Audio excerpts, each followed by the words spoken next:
आगे बढ़ जाऊंगा। हमारा जो है दुनिया की जो रंगीनियां हैं, रानाइयां हैं, वो हमारे लिए शिकारी का जाल है। दुनिया में अल्लाह ताला ने जो रंगीनियां बनाई है, रानाइयां बनाई है, वो है हमारे लिए शिकारी का जाल है। ये अल्लाह ताला ने सूरह कहफ में भी कहा है।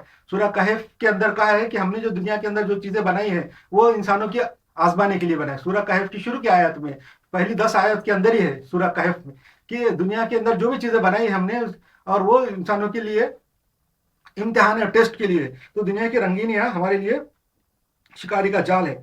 और जैसा होटलों में, बड़े बड़े होटलों में हम देखते कि लाइटिंग करी हुई रहती, बाहर छोटे छोटे गार्डन बने रहते हैं, जिसके ऊपर जो है ना लाइटिंग लगी हुई रहती है, छोटी छोटी लाइट, चाइना की जो लाइटें आ रही है रंगीन, नीली पीली हरी, वो लगी रहती है। और वो शाम के टाइम पे, मगरिब में, रात के टाइम पे बहुत अट्रैक्टिव दिखती है और लोग वहां चले जाते हैं। असल में वो अट्रैक्टिव लाइटें जो है लोगों को अपनी तरफ अट्रैक्ट करने के लिए रहती है। वैसा ये दुनिया की जो है रंगीनियां हैं, रानियां हैं, वो लोगों को अट्रैक्ट करने के लिए है, फंसाने के लिए है, शिकारी का जाल है। और इसके अंदर भी हमको जो है ना इबरत है, इसमें भी अल्लाह की मल्टीटास्किंग है। इसके अंदर हमको देखना चाहिए दो दो तीन तीन बातें अल्लाह की है। एक तो इससे हमको कुछ फायदा भी है, धंधे बिजनेस है, खाना पीना मिल जाता, और हमको कुछ सुकून और तो जायज चीजें भी मिल जाती। मगर इसके अंदर दूसरा ये भी देखना है कि ये सब देखने के बाद, ये सब नेमतें अवेल करने के बाद, ये हासिल करने के बाद, हम अल्लाह का शुक्र अदा करते कि नहीं करते। अल्लाह ताला ने हमको आज ये मौका दिया कि हम वो होटल में जाके खाना खा रहे, ये चीज खा रहे, वो शरबत पी रहे, इसका भी अल्लाह का शुक्र अदा करना चाहिए। बहुत सारे दुनिया में ऐसे लोग हैं कि जिनको ये मैसर नहीं है, कि वो होटल में काम तो करते,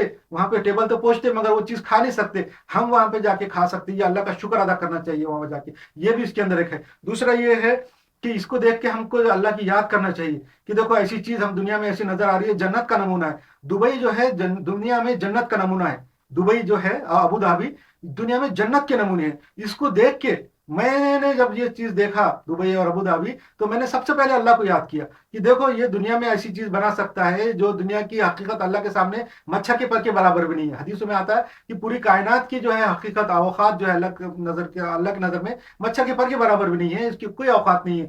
जब ऐसी जगह पे ऐसी चीज कायनात में जिसकी औकात मच्छर के पर के बराबर भी नहीं है, अल्लाह ने इतनी हसीन चीजें बनाई है, इतनी खूबसूरत औरतें बनाई है, इतने अच्छे सिटी और ऐसे खाने की चीजें और इतनी अट्रैक्टिव जिंदगी और दुनिया बनाई है, तो फिर अल्लाह ताला जो कायनात के हमारे खत्म होने के बाद, हमारे इंसाफ के बाद जन्नत बनाएगा, तो हम क्या क्या नहीं हमको दे सकता। अल्लाह हर चीज पे कादिर है। अल्लाह के पास देने के लिए बहुत ज्यादा रिसोर्सेस है। अल्लाह तो लामहदूद है, उसके पास बहुत रिसोर्सेस है, और इतने रिसोर्सेस है कि वो हमको देगा। क्यों? तो जब इतने रिसोर्स रखने के बाद और अल्लाह का कंजूस नहीं होने के बावजूद भी अगर हमको नहीं देगा, ऐसा हो नहीं सकता, इसलिए हमको देगा। इसलिए वहां पे क्या क्या नहीं देगा और कितना अच्छा नहीं दे सकता, जो दुनिया में सिर्फ नमूने के लिए जो उसने रखा है हमारे लिए, एग्जाम्पल है।